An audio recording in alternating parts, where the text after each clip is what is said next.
surga, saat ini kami bersyukur, berterima kasih kalau Tuhan memberikan kesempatan yang baik kepada kami jemaat, bahkan hamba-Mu yang ada dapat berkumpul di tempat ini. Walaupun dalam situasi kondisi yang begitu mencekam ya Tuhan, tetapi sebagai orang yang percaya kepada Tuhan, Engkau Allah yang kami sembah adalah Allah yang hidup, Allah yang tetap ada bersama dengan kami, dan Allah yang selalu berkuasa bertahta dalam setiap keberadaan hidup kami Bapa. Terima kasih Bapa di surga, kami telah menyenangkan hati Tuhan lewat pujian penyembahan kami kepada Tuhan. Biarlah pujian penyembahan kami adalah satu dupa yang berbau harum di hadapan hadirat Tuhan, menyenangkan hati-Mu Bapa yang baik. Saatnya Tuhan akan melawat kami, memberkati kami lewat firman-Mu. Sebab itu siapkan hati dan pikiran kami. Roh Kudus lingkupi kami saat ini, sehingga firman-Mu yang akan kami sama dengarkan, sama kami pelajari, tidak akan lalu begitu saja Bapa, tetapi boleh mengambil tempat dalam hati dan pikiran kami, sehingga iman kami dikuatkan, diteguhkan. Roh Kudus juga yang akan memberikan kekuatan, kemampuan, kesanggupan kepada kami untuk kami dapat mengerti, memahami firman Tuhan, terlebih mengaplikasikan dalam setiap langkah hidup kami. Roh Kudus tetap ada bersama dengan kami, lingkupi kami semua, bahkan ruangan ini Bapa di surga. Terpujilah Tuhan, berfirmanlah, bersuaralah, bersabdalah kepada kami melalui hamba-Mu, sebab sesungguhnya kami semua siap sedia mendengarkannya di dalam nama Tuhan Yesus Kristus. Haleluya. Amin. Haleluya. Puji Tuhan. Salam sejahtera dalam kasih Tuhan kita Yesus Kristus boleh mempertemukan kita satu dengan yang lain di dalam ruangan ini, ya. Walaupun sampai saat ini kita belum terlalu istilahnya bebas untuk mengadakan ibadah seperti biasanya yang telah kita lakukan, tapi itu tidak akan menghalangi kita untuk berkumpul kepada Tuhan. Ruang dan waktu itu tidak akan bisa menghalangi kita untuk datang kepada Tuhan. Oleh sebab itu, dan memang firman Tuhan berkata bahwa pergunakan waktu yang singkat ini. Mengapa saudara? Karena kita lihat waktu yang ada bukan waktu yang menyenangkan, ya. Bukan waktu yang memberikan kita kesenangan, ketentraman, kedamaian. Tetapi waktu yang ada ini, firman Tuhan berkata, adalah waktu yang jahat, ya. Kita lihat di sana sini terjadi bencana alam, gempa bumi dan lain sebagainya. Khususnya saat ini seluruh dunia, ya, dicekam dengan adanya virus corona. Nah, oleh sebab itu sebagai orang yang percaya kepada Tuhan, jangan sampai hal ini membuat kita mundur dari pengiringan kita kepada Tuhan, jauh daripada Tuhan. Tetapi biarlah dengan adanya persoalan, masalah yang ada itu membuat kita untuk semakin dekat sama Tuhan, membuat kita semakin mengandalkan Tuhan dalam hidup kita, ya.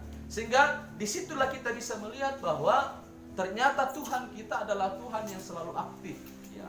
Tuhan yang selalu siap sedia menolong, memberkati setiap keberadaan kehidupan kita. Nah, seperti yang diungkapkan oleh Rasul Paulus kepada jemaat yang ada di Roma. Coba kita buka.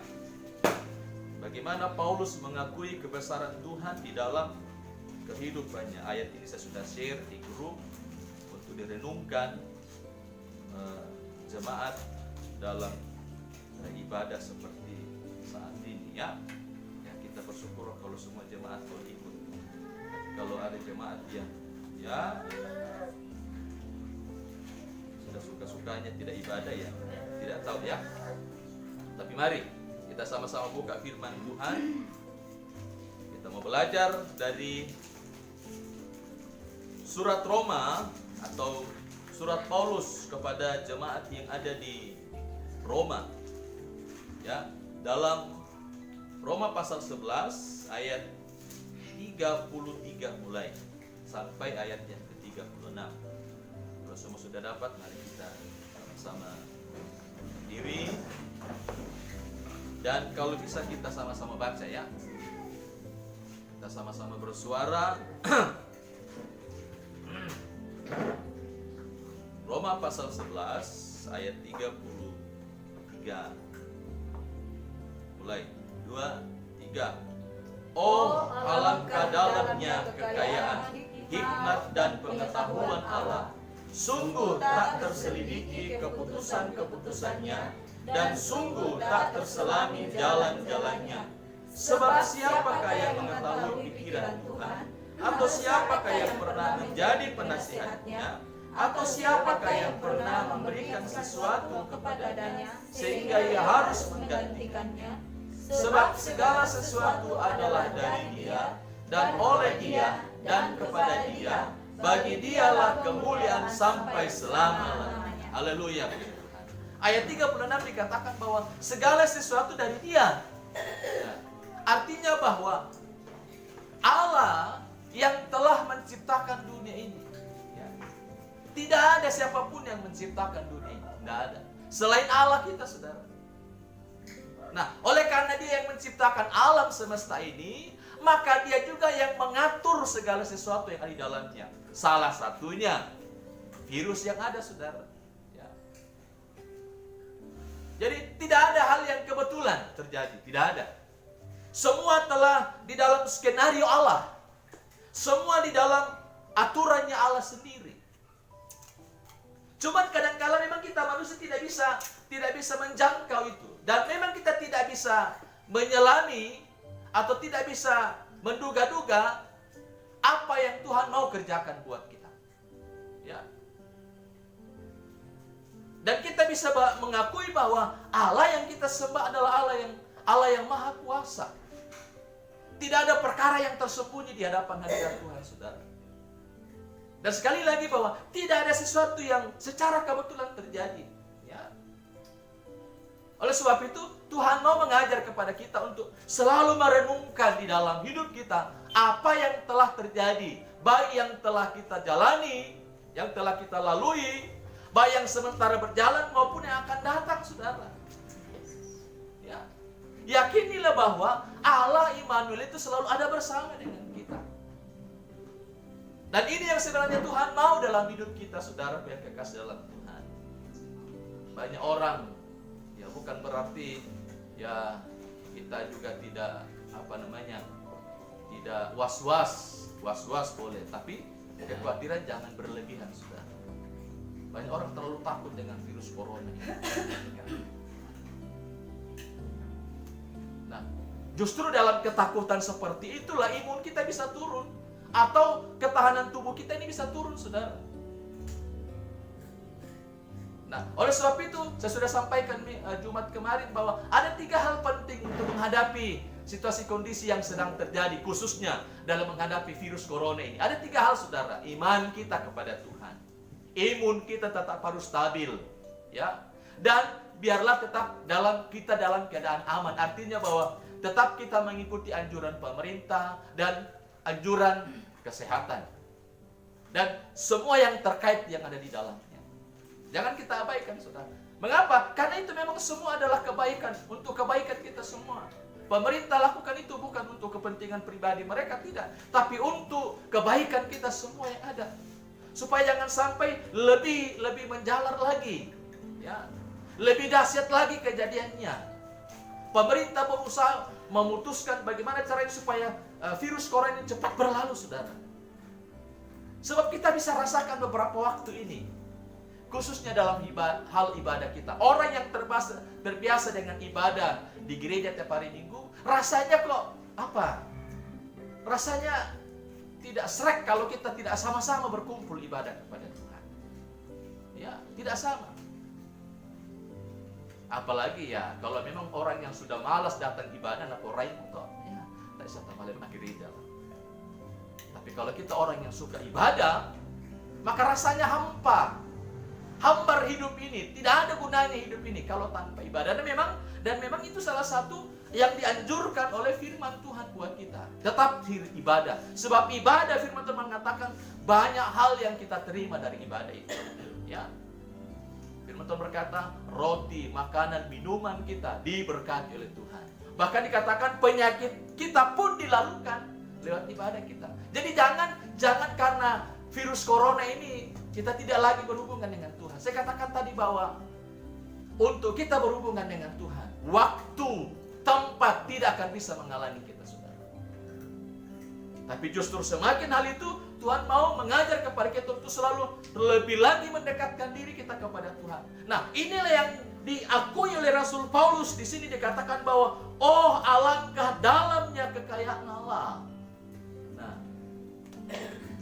Rasul Paulus boleh mengakui, ya, mengagumi akan kemahakuasaan Tuhan.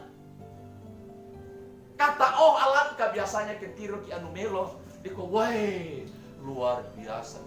Apa artinya, saudara? Bahwa kita mengagumi bangunan itu, kita mengagumi hal yang indah itu, dan kita tidak bisa rangkai dengan kata-kata kita. Bagaimana indahnya, bagaimana bagusnya. Begitupun yang terjadi dalam hidup kita. Bagaimana keagungan Tuhan, ya. Kemahakuasaan Tuhan yang dinyatakan kepada kita. Kita tidak bisa merangkai dengan kata-kata kita, apapun bentuknya, saudara. Mungkin kita tidak bisa rangkai dengan puisi kita, tidak bisa. Ya, selain kita hanya berkata, oh alangkah dahsyatnya Tuhan. Oh terima kasih Tuhan, Engkau luar biasa dan ajaib dalam hidup kami. Ya. Jadi memang luar biasa Tuhan dalam hidup kita, saudara. Jadi itulah sebabnya Tuhan mengajar kepada kita untuk selalu tahu menyembah Tuhan. Ya, sekali lagi, jangan waktu dan peluang itu mau menghalangi kita untuk datang kepada Tuhan. Tapi justru semakin hal-hal seperti inilah, ya, dalam menjalani kehidupan seperti inilah, dalam situasi seperti inilah, Tuhan mengajar kepada kita untuk selalu tahu mendekatkan diri kita kepada Tuhan. Ya, sebab Tuhan ingin menyatakan kuasa-Nya kepada kita lewat situasi kondisi yang kita alami, kita rasakan saat ini. Ya. Saya sudah katakan tadi bahwa yang menciptakan langit dan bumi ini, serba sekalian alam adalah Allah sendiri. Dan yang mengaturnya itu pun Allah sendiri. Ya. Termasuk dalam perjalanan kehidupan kita, saudara. Itu semua sudah dalam skenario-nya Allah. Semua sudah di dalam aturannya Allah. Bahwa hari ini kita seperti ini. Besok lusa kita juga seperti ini. Ya. Semua telah diatur oleh Tuhan. Ada pujian mengatakan, setiap langkahku diatur oleh Tuhan, ya, dan tangan kasih-Nya menuntunku. Setiap langkah kita telah diatur oleh Tuhan, ya. Tangan kasih-Nya selalu menuntun kita, membawa kita kepada sesuatu, kepada jalan yang benar, ya. Sehingga kita bisa menikmati indahnya bersama dengan Tuhan, indahnya hadirat Tuhan dalam hidup kita, indahnya kalau kita bersekutu dengan Tuhan. Luar biasa Tuhan dalam hidup kita. Jadi banggalah kita, saudara, sebagai orang percaya kepada Tuhan. Dan segala sesuatu yang telah terjadi yang ada, ya, sebelum terjadi itu sudah diberitakan dalam firman Alkitab yang kita pelajari. Segala sesuatu, gempa bumi, bencana alam, penyakit dan lain sebagainya, itu sudah dikatakan firman Tuhan. Ya. Jadi jangan kita heran lagi, kita tidak kaget lagi. Kok kenapa bisa terjadi? Dan ini semua salah satu penggenapan firman Tuhan, ya, yang telah disampaikan kepada kita. Makanya kita sebagai orang percaya kepada Tuhan bersyukur, oh terima kasih Tuhan. Sebelumnya Tuhan sudah sampaikan kepada kami. Tinggal Tuhan berkata, berjaga, jaga-jagalah senantiasa. Bagaimana caranya kita berjaga-jaga? Ya tetap 3 hal penting, ya, atau 4 hal penting yang selalu saya sampaikan kepada kita. Tetap berdoa, ya, menjaga hubungan kita dengan Tuhan, membangun mezbah di rumah kita masing-masing. Seperti saat ini, ya, Tuhan memberikan kesempatan kepada kita, khususnya kepada bapak-bapak rumah tangga, supaya bisa menjadi berfungsi yang sesungguhnya. Apa fungsinya bapak rumah tangga?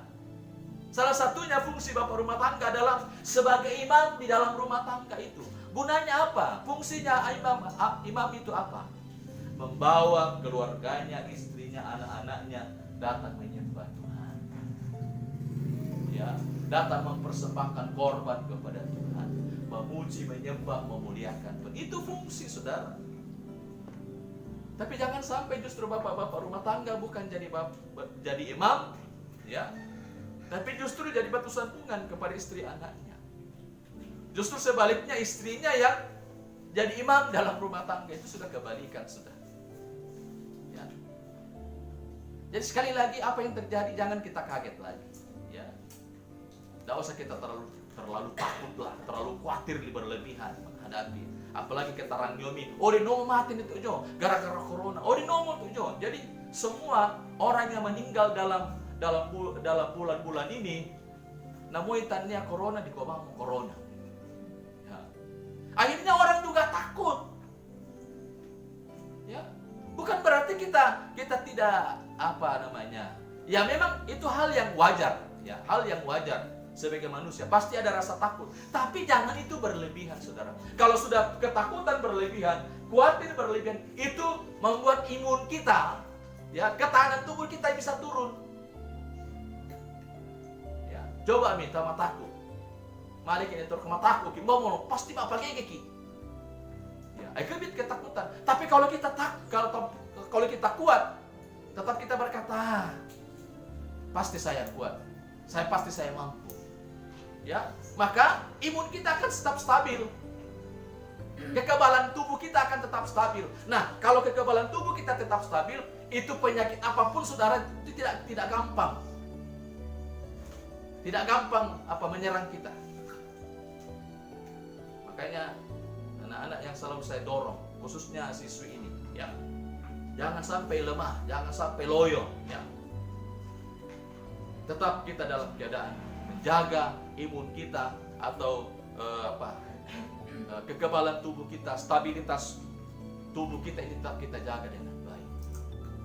Ya, jangan kita dikalahkan dengan corona. Ya, tapi biarlah kita kalahkan corona ini di dalam nama Tuhan. Ya, sebab segala sesuatu kalau kita panggil, kita beriman kepada Tuhan, Tuhan pasti melakukan sesuatu yang ajaib dalam hidup kita. Lalu yang selanjutnya bahwa selain imun yang perlu kita jaga, kita tetap dalam keadaan posisi aman. Artinya apa? Saya sudah katakan tadi bahwa tetap kita pemerintah katakan jangan terlalu pergi jauh, pergi ke sana. Ya nanti Asia ke para luami, tidak usah terlalu banyak keluar. Di dalam rumah lah berkumpul.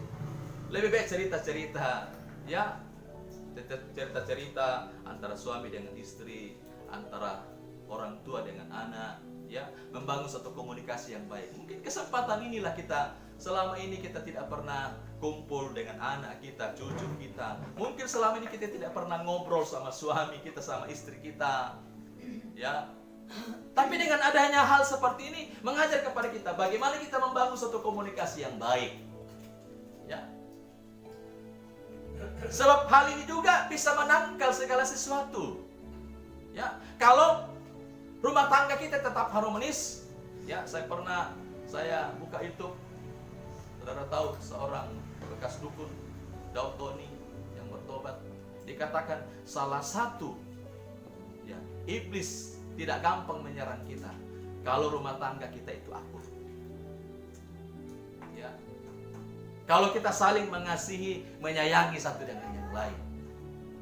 Ya, itu. Dan memang itu terjadi, saudara. Kalau kita tetap hidup rukun satu dengan yang lain, maka firman memang Daud mengatakan bahwa kalau kita hidup rukun satu dengan yang lain, maka kesanalah berkat Tuhan dialirkan, mengalir. Jadi segala sesuatu berkat Allah akan dinyatakan kepada kita kalau kita komunikasi baik satu dengan yang lain. Kesempatanlah saat ini kita membangun komunikasi yang baik antara suami dengan istri, istri dengan suami, antara anak dengan orang tua, saudara bersaudara, ya. Kita saling mendukung satu dengan yang lain, membangun satu dengan yang lain, menciptakan satu komunikasi yang baik yang luar biasa satu dengan yang lain. Ya, sehingga kuasa Allah tetap kita rasakan, kita alami dalam hidup kita. Ya. Jadi Rasul Paulus yang pertama di sini adalah dia mengakui bagaimana mengagumi akan kuasa Tuhan, kemahakuasaan Tuhan yang telah dirasakan, dialami dalam hidupnya. Ya, kita tahu semua Rasul Paulus itu siapa. Ya, dalam pelayanannya Rasul Paulus tidak senang-senang begitu saja, saudara, tidak. Dia mengalami banyak pergumulan yang luar biasa.